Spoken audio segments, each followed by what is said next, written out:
आपने अब तक जो भी देखा महज एक झांकी है, पिक्चर तो अभी बाकी है। तू क्या कर लेगा? क्या कर लेगा तू? ज्यादा आंख मत दिखाओ, आंख मत दिखाओ। आंख कमजोर और लाचार लोग दिखाते हैं मंत्री जी, हम लोगों की उनकी औकात दिखाते हैं। इस हनुमान ने सिर्फ अशोक वाटिका उखाड़ा है, अभी लंका दहन बाकी है, और इस लंका का रावण दिग्विजय सिंह नहीं, तू है। कुंडली में अगर शनि प्रवेश कर जाए तो एक बार जाप ताप से ठीक कर लेगा।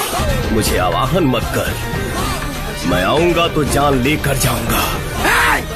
पूरा गांव नहीं, कस्बा नहीं, शहर नहीं, पूरा राज्य हमारे कंट्रोल में है। माना कि पूरा राज्य तेरे कंट्रोल में है, लेकिन बजरंगी हमेशा आउट ऑफ कंट्रोल रहता है।